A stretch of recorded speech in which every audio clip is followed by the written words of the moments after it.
We're going to create Fedora 12 on VMware Workstation 7.0. These are the procedures. Just follow my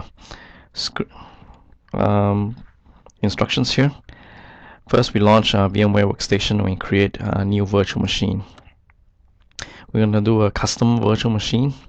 We go to Next, and we're going to select all this as default. We're going to create, we're going to select the ISO file, which is the Fedora 12 DVD. And we click Next, and we're going to give a name to this virtual machine, Constantine, and click Next. We're going to choose one processor with 2 cores.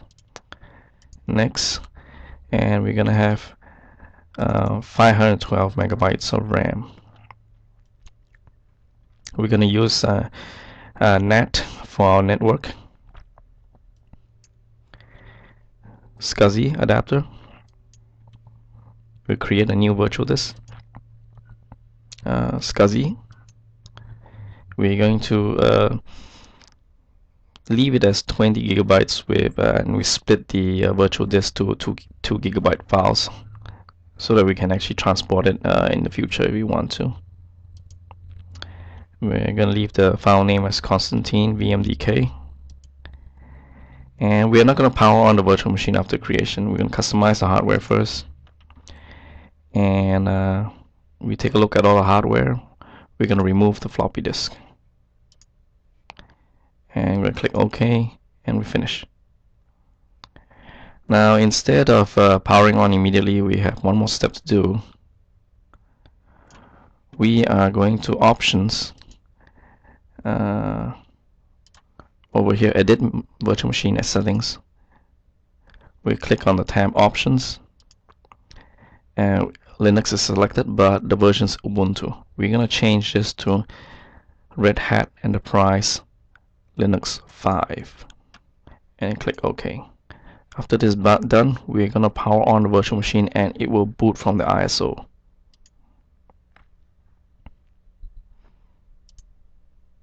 So we click into the space of virtual machine. Now we have control of the virtual machine. We are going to install the system. Enter.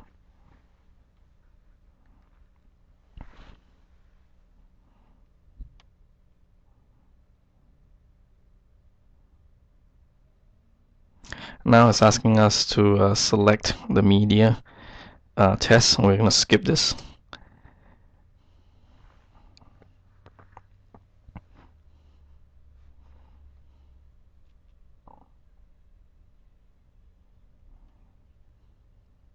And this is the graphical installation. We're going to click Next. We're going to have English, US English. We're going to reinitialize the drive, the 20 gigabyte drive. We're going to change this name.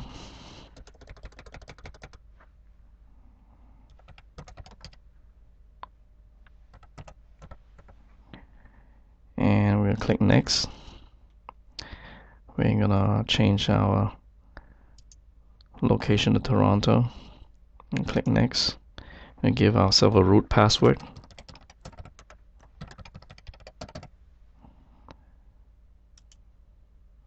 You're gonna replace, and we want to review and modify the partition layout if we want to. So we click Next, and here we can see that it's automatically done for us. We have a swap disk followed by the LVM that contains the root directory and the swap disk. So we can click Next. We're gonna format and write changes to disk.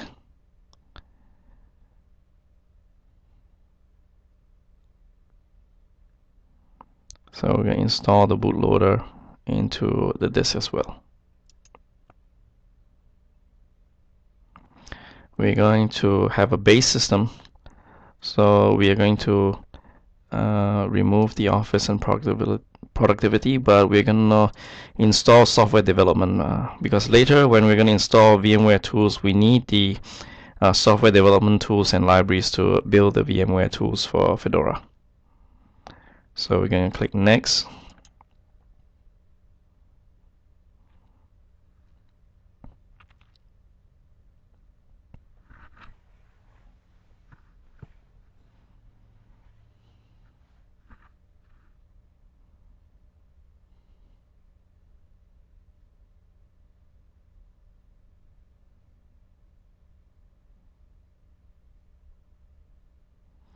And the process for installation has begun.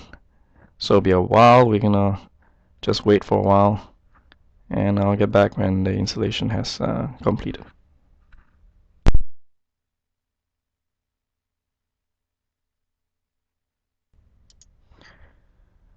Now the installation is about to complete.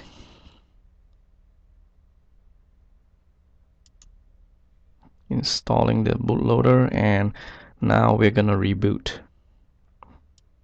Click on Reboot,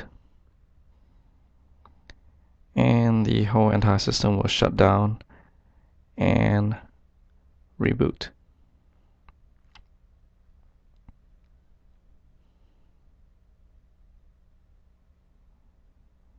Fedora now loads from the virtual hard disk and no longer load from the DVD drive, which is the ISO.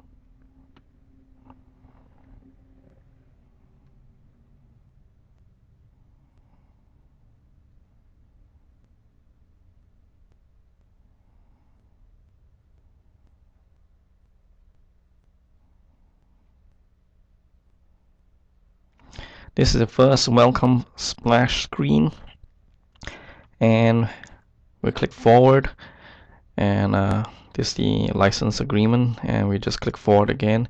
We are going to get ourselves a username. This is my handle, my full name,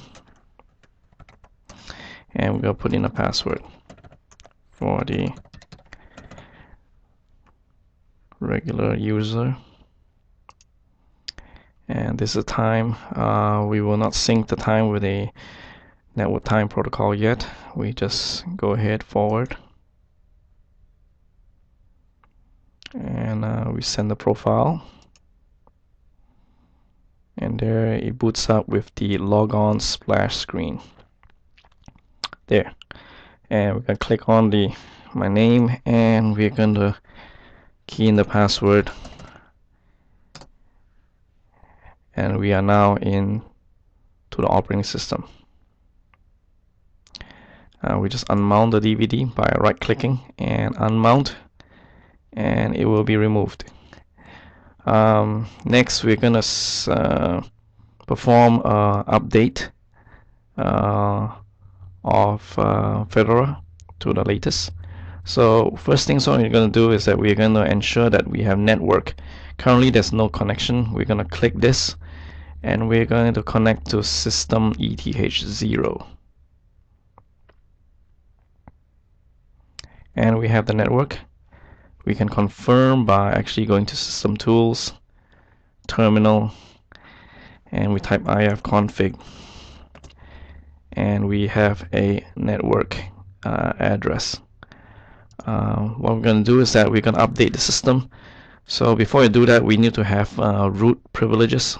So we need to do SUSE super user root, and we key in the root password, and we're going to update the repositories. We're going to type in this command called yum -y yes update, and we hit enter. So it's going to seek out into the internet the nearest mirrors for the repositories, and it should be able to come back and update with a question. After seeking all the repositories, it now tells us that it needs to install 11 packages and upgrade another 485 packages with a total download size of 495 megabytes. It's going to take some time, so we're going to pause here and let it do its job in updating the whole entire system.